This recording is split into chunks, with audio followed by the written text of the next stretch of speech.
What happens when your good friend has a power trip?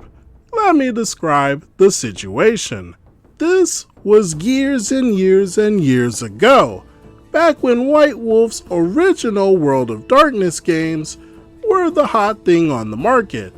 I was in a pretty big Werewolf the Apocalypse LARP, around 20 or so players at any given time.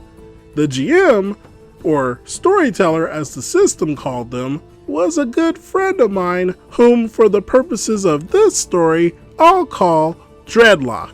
Being a good friend, as I'm sure we'll all learn to our misfortune at some point in our lives, does not necessarily mean being a good person.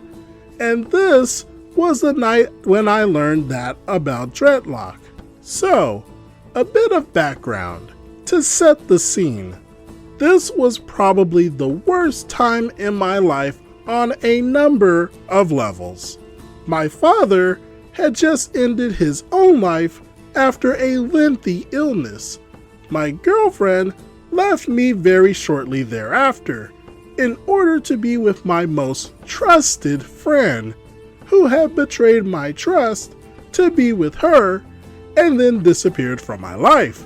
I was suffering from heart problems which were distressingly similar to the health problems which ultimately led to my father's death.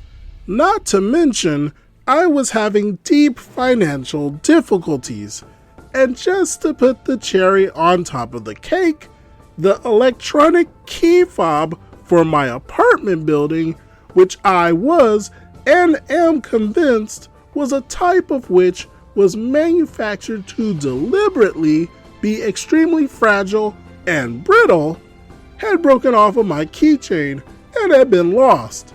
And I didn't have the obscene $50 fee that my building's managers were charging for a replacement. I'm certain that their choice of the most fragile, easily lost key fobs in the world and their choice to charge $50 for them were an especially predatory set of decisions on their part. All of this was known to my good friend Dreadlock. I was in a really bad state and in terrible need of some escapism and fun and relief from it all. Keep that in mind going forward. So it's a big event in game. Our characters were storming the enemy's underground lair, and in order to set the scene in an especially dramatic fashion, Dreadlock decided he wanted to have all of us go way up into the mountains where there was a cave he knew about. Nothing about this cave was dangerous. It was quite shallow. It just happened to serve his needs for the set dressing. We were all city kids in a city with a first-rate public transit system, so most of us didn't have or need cars. So in order for many of us, myself included, to get up there, we had to carpool. It was a long way from civilization and an even longer way back home for me. Shortly after we arrived, it began pouring rain, which at that moment seemed like a pretty cool bit of ominous setting to accompany the big climactic battle which was about to come. It would become less cool pretty soon. My character had concocted a plan by which to at least partially cave in the enemy's lair and hopefully grant all of us a tactical advantage going in. And so as the evening began, one of the first things to happen was my character standing at the cave's mouth, performing a ritual which would have, should things have gone to plan, started everything off on the right foot. What happened instead was that I was told that a titanic gout of flame burst forth from the mouth of the cave, incinerating my character. One hit, kill. So now here I am, many hours from home, and no way to get there, thanks to the carpooling arrangement. Pitch dark, pouring rain, nothing to read, nothing to do. Left alone with the all-consuming thoughts which had been dragging me down for weeks. for hours and hours while everyone else gamed on. Apparently, in Dreadlock's mind, having my character killed off immediately after the start of the game would just be a cool way to establish dramatic tension for everyone else. A great way to show just how lethal the situation was. My character had been sacrificed for the sake of everyone else's fun, and in such a brisk manner that I might literally have not even shown up at all for all the gameplay I got to take part in. The night dragged on, being one of the most miserable experiences of my entire life. The game finished somewhere around 4 a.m., at which point everyone gathered inside the cave for a post-game talk and preparations to head home. I sat myself down, soaked, freezing, miserable, and furious, slumped against the cave wall in a posture of utter misery and fury. Dreadlocks put himself next to me and asked me to hold a light for him so he could read through some notes of his. I did so, without looking up. I was not engaged in the slightest. I just wanted to get out of the cold and the rain and rest.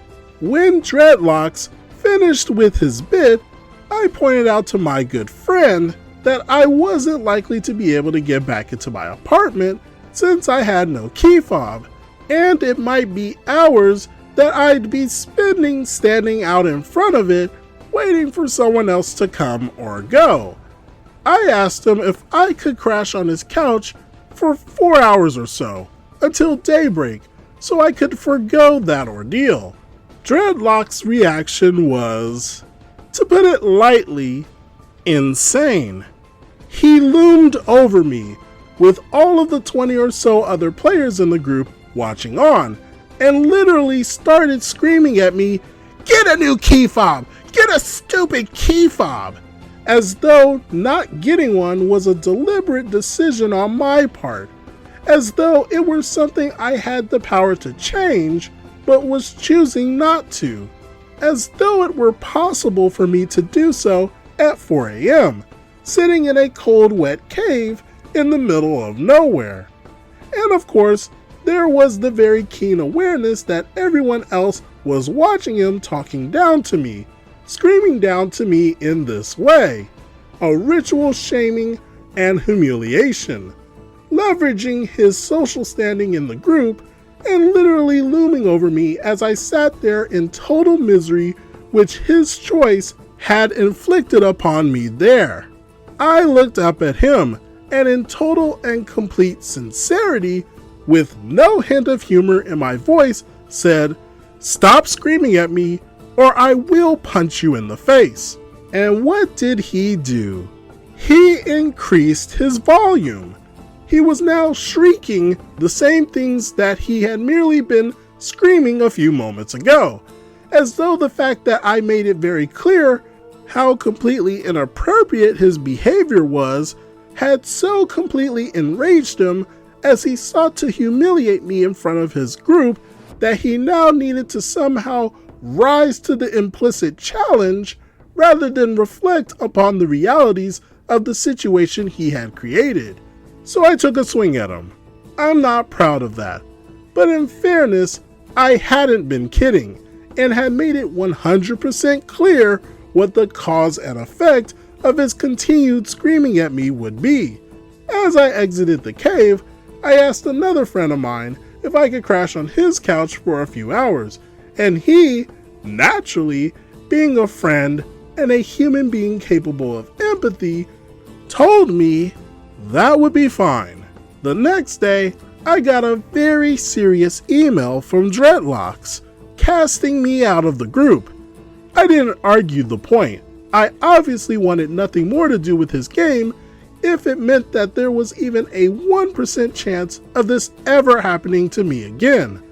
I pointed out what a truly heinous jerk he'd been to me in a time when I really didn't need any heinous jerks in my life, but he absolutely refused to acknowledge any wrongdoing on his part whatsoever, constantly turning things back towards me on taking a swing at him, as though that moment justified and absolved him of everything which had led up to it.